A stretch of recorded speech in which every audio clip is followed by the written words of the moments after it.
bijna mijn hele familie, die was komen kijken. En die kwam toen allemaal naar mij toe.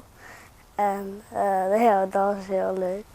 Ja, dat is onbeschrijfelijk. Hè? Het moment ja, dat ze op het hoogste treden van het podium mocht.